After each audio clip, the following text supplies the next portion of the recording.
सीधे चलता हूं मौलाना अली कादरी के पास। मौलाना अली कादरी जी, इकबाल अंसारी जो इस मामले में पक्षकार हैं, उनका कहना है बड़ा पानी गुजर गया है सरयू नदी से, अब तो ये मुकदमा भी खत्म होना चाहिए क्योंकि सुप्रीम कोर्ट तो अपना आदेश दे चुकी है। हालांकि दोनों केस जुड़े हुए नहीं हैं। बड़े सामाजिक नेता के तौर पर आप लोग मांग करिए कि भाई इस केस का भी निपटारा कर दिया जाए। सब शांति सौहार्द से हो चुका है तो इस केस में भी जो है लोगों को आपराधिक सजा न सुनाई जाए, एक स्ट्रक्चर पास कर दिया जाए कि कौन दोषी है कौन नहीं।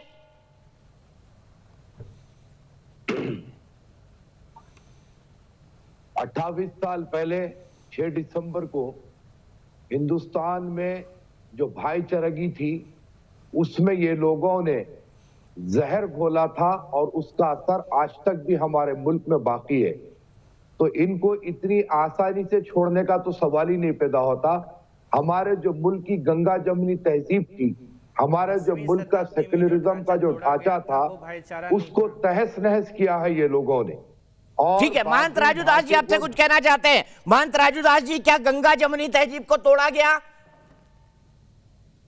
कादरी महोदय, दुर्भाग्य की बात है कि अयोध्या में जिस हिसाब से मुस्लिम भाइयों को लोग मानते हैं साधु संत, जिस हिसाब से हम लोग उनको, आपको जानकर हैरानी होगी कि जिस जगह से मैं जुड़ा हुआ हूं, यहाँ से हमारे कुछ धर्म गुरुओं ने मस्जिद बना के आपको दिया, नमाज का कार्यक्रम किया, लेकिन कभी भी आप दिल खोलकर कादरी तुम आगे नहीं आए कहने के लिए कि चलो ये हिंदू आस्था से जुड़ा हुआ मामला है, राम जन्मभूमि का प्रकरण को खत्म करते हैं। किसी भी प्रकार का, भाई राम और बाबर की तुलना कतई संभव नहीं है। अयोध्या में 16 से 17 मस्जिद ऑलरेडी है, 3 मस्जिद तो मेरे जमीन में। अभी इलाहाबाद खंड पीठ ने आदेश दिया था कि हनुमानगढ़ी को सुपुर्द किया जाता है, फिर भी मैं बनवा के आपको दिया। यहाँ के मुसलमानों से तुम बात करो, लेकिन आप जिस हिसाब से आपका जो भाषा है, ये भाषा अच्छी नहीं है, आपका भाव गलत है। आप बता रहे हो कि गंगा जमुनी तहजीब सिर्फ मेरे लिए है, आपके लिए नहीं है, सिर्फ मेरे लिए तहजीब है। आपका कोई कर्तव्य नहीं, आपका कोई काम नहीं, आप भारत के नागरिक नहीं है, आप बहुत संख्यकों की आवाज को नहीं सुनेंगे। इतने वर्ष से राम जी को टेंट में रखा, ये तुम्हारी देन थी।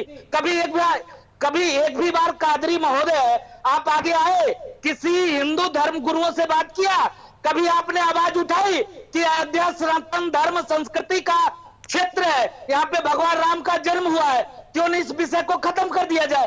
कभी आपने चर्चा किया? नहीं किया। अब भी आपको राजनीति सूझ रही है, अब भी आपको राजनीति करना है, अब भी आप राजनीति के शिकार हो रहे हैं। उच्चतम न्यायालय ने फैसला दे दिया, अब ये विषय खत्म हो चुका है।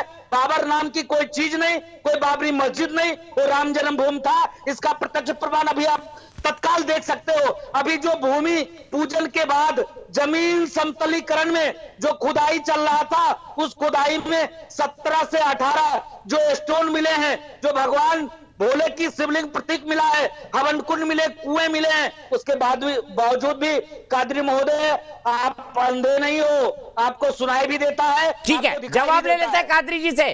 कादरी जी, सिर्फ बहुसंख्यक समुदाय हिंदू गंगा जमुनी तहजीब का पालन करते रहे, मुस्लिम समाज का कोई कर्तव्य नहीं है, यह सवाल महंत राजू दास उठा रहे हैं। और उसके बाद कादरी जी के जवाब के बाद सीधे अवनीश अवस्थी जी आपके पास आऊंगा। दीपक जी, उम्मीद करूंगा कि विदाउट इंटरप्टिंग आप मुझे पूरा बोलने का मौका देंगे। बोलिए जनाब, बोल ही नहीं रहा हूं मैं आज। जी, तो मैं हमारे महंत जी को जो है बड़े ही आदर के साथ ये कहना चाहूंगा कि हम हर वक्त जो है भाईचारगी के लिए आगे बढ़े हैं और अपने आखिरी दम तक भाईचारगी के लिए आगे बढ़ेंगे। जहां तक के बाबरी ढांचे को ढाने का सवाल था, सुप्रीम कोर्ट ने भी ये कहा था कि ये क्राइम है, इन्होंने क्राइम किया है। तो वो जो क्राइम किया है और सारे मुल्क की फिजा को जो खराब किया, और उस वक्त जो रथ यात्रा के तहत फसादात किए गए, भड़काऊ भाषण देकर लोगों को लड़वाया गया, उसकी तो सजा मिलनी चाहिए। सुप्रीम कोर्ट ने बाबरी मस्जिद के बारे में जो फैसला दिया, सारे हिंदुस्तान के मुसलमानों ने उसको कबूल किया और आज वहां पर मंदिर का निर्माण होने जा रहा है। हमको उस पर, सुप्रीम कोर्ट के उस फैसले पर कोई आपत्ति नहीं है, हमने किसी किस्म का कोई विरोध नहीं किया। लेकिन ये लोगों ने जो जुर्म किया, जो मुल्क की फिजा को खराब किया और फसादात हुए, रथ यात्रा के तहत कई जगहों पर माहौल खराब हुआ, आज उन लोगों को सजा का दिन है। तो मैं अपने कोर्ट से मैं ये उम्मीद करूंगा कि इनको सजा मिलनी चाहिए, ताकि कल के दिन किसी भी समुदाय का आदमी हो ऐसी नीची हरकत ना करे।